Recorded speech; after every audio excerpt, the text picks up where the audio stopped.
Welcome to the Buttery Babe. Today we're going to make one of my favorite beef stews. It's a carbonade. It's super easy and delicious. It only has a few simple ingredients. We have a beef chuck that I bought at chuck roast and cut it up into stew meat, but you can of course ask your butcher to make you stew meat already. We have diced up onions, too lazy to dice, not a problem. Slice away, it'll all cook down and still be silky and delicious. Beef stock, this is 2 pounds of beef here, but I already have some more. So this is a big batch. It's going to be 5 pounds of beef stew and 3 pounds of diced onions. We have 3 cups of beef stock, 1 bottle of beer, a cinnamon stick, and 2 bay leaves. We have 3 tablespoons of Dijon mustard, 2 tablespoons of crushed garlic, 3 tablespoons of dark brown sugar. You can substitute honey if you like. I prefer the brown sugar. And then we have 2 tablespoons of fresh chopped up herbs. This is thyme and rosemary today. And then this stew is very interesting because it's thickened with bread. This happens to be the leftover sourdough from yesterday's dinner. Any nice hearty bread will do it. Ciabatta, the sourdough, a whole grain bread. You just want to avoid any store-bought sliced bread. So we're gonna go on over to the stove and get browning. So as we just discussed, it's 5 pounds of stew meat, which you don't really want to brown that all in your pot at once because it won't get a nice, delicious crust. So we've been doing it in batches. As you can see, my pot has got a delicious fond going on. That's all the good, yummy brown bits. And we're just going to season our stew meat with salt and pepper. Nice and simple. Put a little bit more olive oil in the pot. And then what we're doing is we're just putting in the meat a layer at a time so it has plenty of room. And letting it brown, and then as it browns we take it out of the pot into the bowl and then we start fresh. So yes, the bottom of my pot looks burnt up, not to worry. After we get all the meats seared, we're going to sear off the onions and then we're going to deglaze with that delicious bottle of beer. Now when I was younger and would cook with my family, after every step my uncle would say, and then you have a sip of beer. It's still how I do it when I'm cooking with my husband, but for today we're just going to use all that good beer in the recipe. So that's going to brown. You hear the song of the pot. It's sizzling. It's letting you know it's hot. It's ready. It's doing its thing. We're going to wait till these are nice and deliciously brown, and then we're going to turn them. So as you can see, the beef stew meat is getting nice and brown. We're just going to flip the little cubes over and let that other side get brown. It seems a little tedious, but it's an important step because that's when you're going to start building your flavors. This is a great stew to make on kind of a grungy fall day where it's a little bit dark and drizzly and it's cool, because you can put it all together while you're having a beer, while you're not, while you're drinking a cocoa, and let it do this thing. Today I'm going to cook this in the oven at 350 degrees, but the stew is really forgiving, so you can get it all browned up and put it in your crock pot on low for 10 hours. You can brown everything up and put it in your Instant Pot or pressure cooker for 25 minutes and it's ready, or you could do the whole thing on the burner and just be careful and watch it. I like to get it all going and then put it in the oven, but if I've forgotten to put dinner on and bring home some stew meat and some onions from the grocery, I can still have dinner on my table in less than an hour if just using the pressure cooker. But like I said, we love the smell of everything burning and that bubbliness together. So I'm going to go ahead and brown off the rest of that meat. You see how it's nice and beautiful in the pot, but there's enough oil still from the last ground, so we can just go ahead and put the rest of that meat in. And again, take your time, get a nice good sear. You're only adding flavor.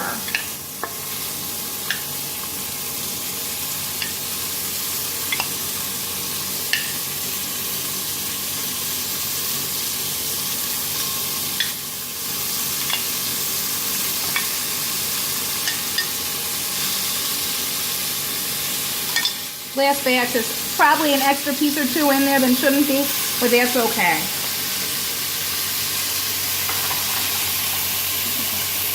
the rest of the meat. As I said, I'm making a big pot. Freezes beautifully. So we'll probably have this for dinner 2 nights, and then it'll go off into the freezer in individual portions. Or sometimes we'll turn it into a pot pie. It's delicious. Now this is a beef and onion stew. And when I say onion, I mean onion. I'm gonna add a little bit more oil. And we have 2 big bowls of onions. Here goes the first one. And then here's number 2. All in. Everybody likes to be in there. We're gonna season this heavily with kosher salt. The one thing about cooking, you always need more salt than you think. Always. And then freshly cracked black pepper. I'm sure you've all heard me talk about my pepper mill. It's one of my best friends. I've had it for many, many years. We're gonna give this a great stir. I kind of tend to do everything with my tongs. Less dishes to do later today. See, and you can already see that the moisture from the onions is starting to pull up some of those delicious spots, the little brown bits from the bottom of the pan where we seared off the steaks. We're gonna let that brown up, get it nice and caramelized, almost like you're making an onion soup.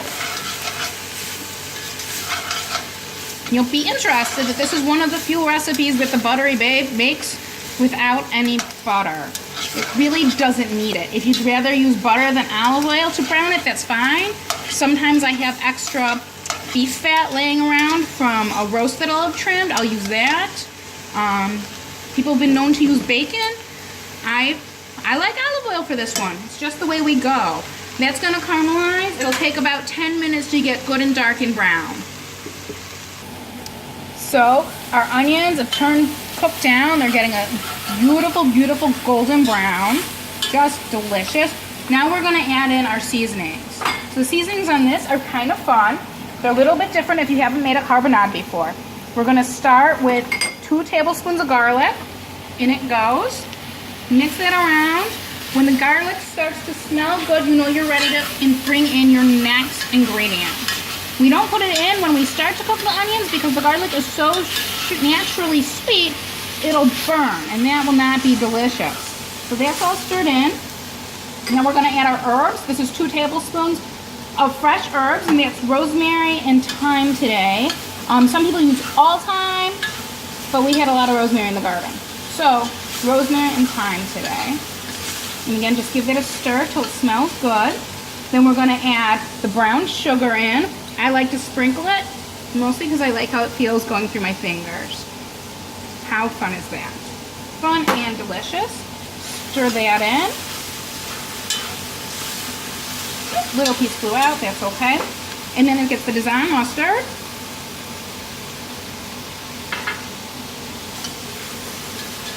It gets 1 cinnamon stick, 2 bay leaves, and then the key flavoring, a bottle of beer. You're going to push this in slowly.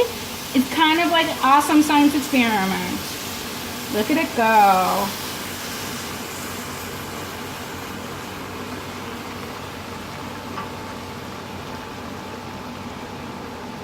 It's already smelling like heaven in here. We're burning off the alcohol in that beer, so you won't have an overpowering beer scent. When you go to serve it, it'll just be nice and mellow. So this is 3 cups of stock. We're gonna put 2 in, and then we're gonna add our meat, and we're gonna give a little look and see if we think it needs some more. Now this part, you wanna be just a little bit careful because we're gonna put all that ground beef back in the pot, and you wanna pour away from yourself so you don't get splashed. And make sure you just dump it all in because you want all of those delicious juices to add in. We'll give that a stir. And I think this has got, we're gonna put in the extra cup of broth because I like a nice juicy stew. So we are using the full 3 cups of stock there. This stew is interesting because it is thickened with bread. So I still have a little bit of mustard left in my bowl that didn't come out. I'm just gonna take my bread and scoop it on out. We're just gonna put the bread on there like a little cap, and it'll soften and start to dissolve as the stew cooks, and then we'll mix it in at the end and it'll thicken it. So you saw how hot that pot was. It's already starting to come back up to a simmer. We're gonna bring it to a boil, put the cover on, and then pop it in our 350-degree oven.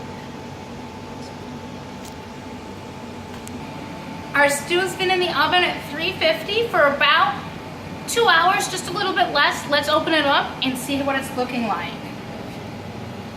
You can tell my pot is well loved. I can never get it clean again, but I don't care. It just makes it taste better. Wow, look at that. So you'll see how the bread's kind of dissolved a little bit into the stew. We're just gonna stir it around and it'll thicken it all up. And then we're gonna take it out. Turn the oven off, of course. It's a major step that sometimes my husband forgets. Take it out. And get yourself a nice hearty bowl full. Want to make it a complete meal? Serve it, of course, with some nice brown Belgian beer. We also like to serve it with glazed carrots and a hunk of bread. I'm the Buttery Babe. Remember to visit my website, thebutterybabe.com, our Facebook page, and of course our Instagram at The Buttery Babe. Thanks so much for visiting, and have a great day.